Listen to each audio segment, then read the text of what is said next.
In this video, I'll show you how I took a bunch of random and seemingly undesirable scrap materials and transformed them into an incredible paludarium. Well, before I get into that, I should probably explain why I'm even doing this. I installed an aquarium in the wall of my bathroom last year. Although I've enjoyed it, I must admit that it's been a nightmare to maintain, and over the course of time has become an algae factory. More on that later, but simply put, an aquarium in this location isn't ideal. Paludariums, on the other hand, require far less maintenance and should be better suited for this area. I hope at least. Aside from bothering the shrimp and danios who will make their way to other aquariums, it was a relief to break this tank down. I haven't enjoyed it for a while, and it will be great to get a fresh start. During the clean out process, I had to remove the paper background, which I replaced accordingly.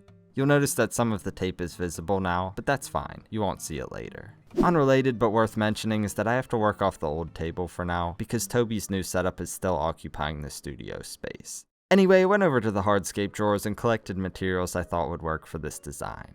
I experimented with various layouts and concepts, but I wasn't pleased with what I saw. I just couldn't develop anything interesting or unique. Luckily, these are only some of my materials.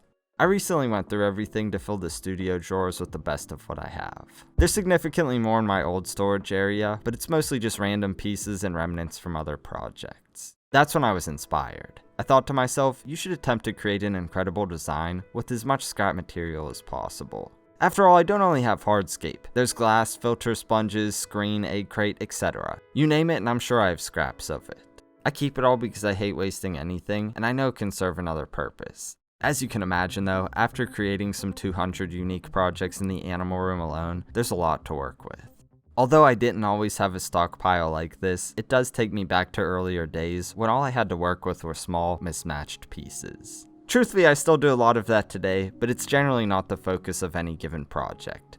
Anyway, I organized everything to get an accurate look at what I have. You'll see that the vast majority of these are covered in foam, old algae, paint, and so on. A wire brush drill bit is a godsend for this. They make it extremely easy to remove old materials and reset the pieces to their former glory. Also, a friendly reminder that if you want a nice scape, don't keep Nerite snails. Their eggs are extremely hard to remove, and I'm officially done with them moving forward. It took about an hour to clean everything I wanted to use, and I felt I'd have the best chance of success with the chunky pieces. Initially, I had no idea what would look appropriate. However, after I placed these pieces in the corner, the idea came to me. Why not recreate the appearance of tree root stumps? Something like these, for example. Mismatched pieces would theoretically work in my favor here. Actually assembling such a design in the tank, though, is easier said than done. I utilized scraps of XPS foam to stabilize the structure as I built it. That initially took about 15 minutes, but this rendition looked clunky. I refined the concept until I ended up with an appropriate base. I know it looks weird now, but trust me, it will create the desired effect perfectly. These and really all the pieces have to be attached in some way. I think the easiest and best method is aquarium epoxy. After mixing it up, I pressed it between the joints. I removed the foam once it cured and continued the process. Making this appear seamless was a challenge because I had to do it in segments, and most of the pieces refused to stay on their own while the epoxy cured. I repeated this phase of the process several more times until I felt confident moving over to the secondary structure. This one, however, refused to stay together. Therefore, I applied the epoxy in the Scape Dojo to keep it properly aligned. Once stable, I put it back and continued. I had a pretty good rhythm going by this point, and this one came together more easily. That said, I had to be careful of how I applied the epoxy because the thing was top heavy. Utilizing carving tools really helped out. Furthermore, to help with water flow above the surface later on, I applied expanding foam in the center of the structures. Even at this point, the results were astounding, but this nub was in the way. I cut and broke it off accordingly. Surely this can serve another purpose in the future. More importantly though, the layout looked even better after that modification. I'm sure you're thinking the same thing I was though. The adhesives ruined the illusion. Luckily, scrap tree fern fibers and cocoa fiber combined with super glue will remedy the situation with ease. I simply applied glue to the appropriate locations and pressed the dry materials into it. They immediately stick to the glue and if done properly appear inconspicuous. And although this process is easy to do, it can be time consuming to say the least. You can't complain about the results though. I think these truly do appear like stumps, despite being made of 3 different types of wood. Additionally, they will appear even more cohesive as they season in the setup. All of this will include aquatic plants, so I wanted to add a nutrient base in the water feature. For ease of maintenance, I'll create substrate bags with polyester fabric. I poured out a mix of substrate onto it, which I evened out and sealed with a zip tie. I added these to the appropriate locations after covering the strainer with a sponge. I ensured these didn't affect how the driftwood appeared in the tank and proceeded to conceal the bags with a natural sand. It looked great with the driftwood, but I still had to address the water. Instead of using the lock line from before, I wanted to utilize the hardscape. That said, I had to devise a way for the water to reach both stumps. First, I installed an adapter on the bulkhead for tubing. After removing the excess, I added a T and tubing on each end, which I routed to the appropriate locations. I know this all looks a little wacky, but I only had so much to work with in my storage area, and I knew it could work. The filter I'm using doesn't produce significant flow, so I wasn't sure what to expect, but I was pleasantly surprised. Although nothing crazy, I could definitely use this to make something interesting.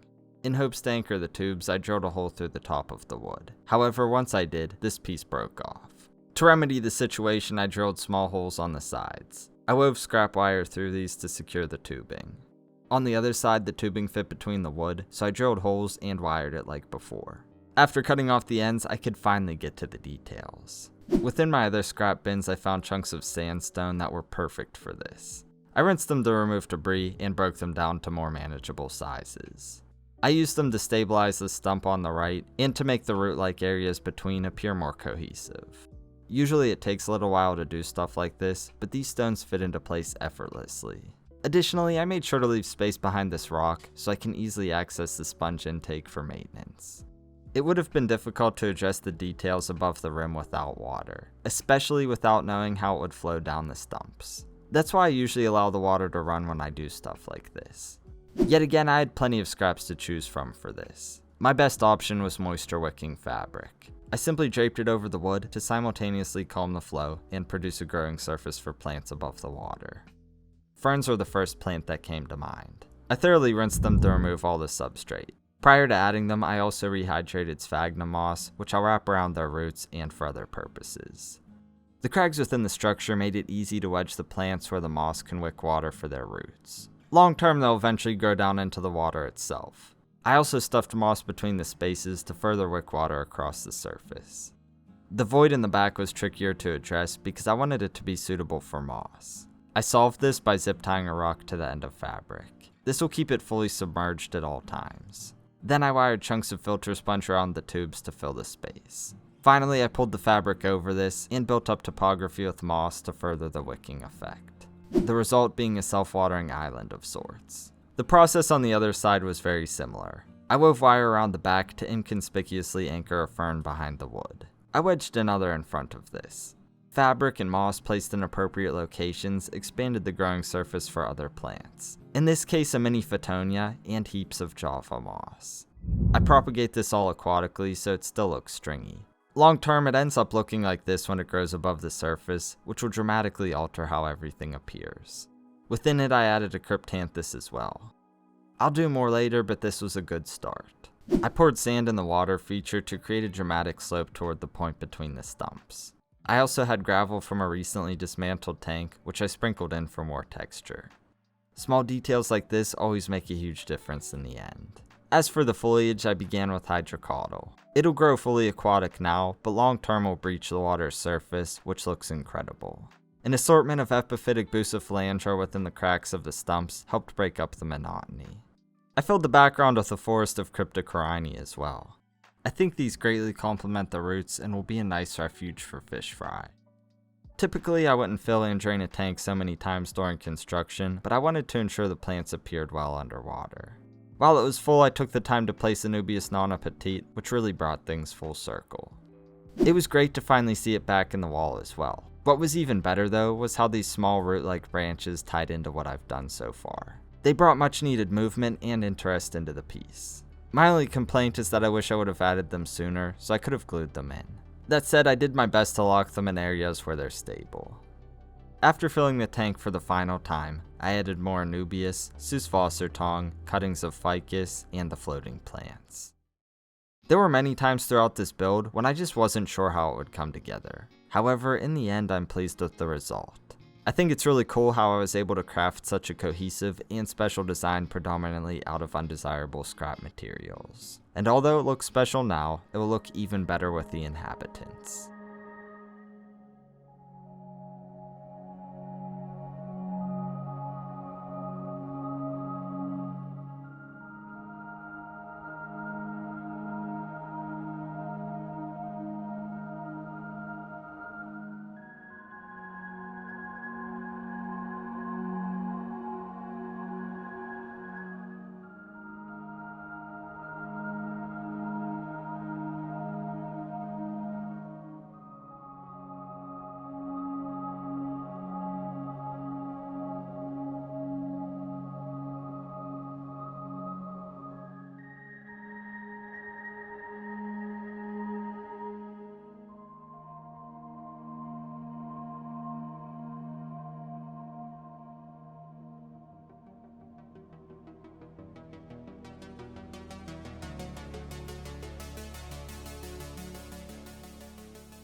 My intention was not to build this paludarium as I did when I began, but I'm happy with how it occurred. I can't think of a better way to reuse scrap scaping materials than to build another one. Furthermore, stumps like the ones I've created aren't very common and tend to be expensive. Although I can't truly quantify how much these cost to build, I'd estimate somewhere in the range of $30 for both, which is extremely fair. Hardscape is an aspect of nature design that has the potential to be expensive, and I think constructing your own from other pieces is a great way to save money. I'm also ecstatic to have a paludarium in this location instead of an aquarium. As I've explained, the plants growing above the rim help purify the water and significantly spread out the need for maintenance. In fact, when it comes to setups like this, I generally just top off water and trim plants. With challenging access to the tank, having to do it less often is ideal. I think endlers are a better stocking choice as well because of how personable they are. Also, they tend to do well in smaller volumes of water like this. The Ancient Ruins Paludarium is basically the same footprint, and without any significant maintenance, the endlers in there have been thriving for years. I will have to pull a few females from that tank once this one establishes though, because right now I just have males. I almost forgot to mention that the canister filter is loaded completely with cycled media, so the fish were fine to go into this setup immediately. Anyway, they'll do perfectly well alongside the snails and shrimp, while I observe nature unfold beyond the glass when nature calls.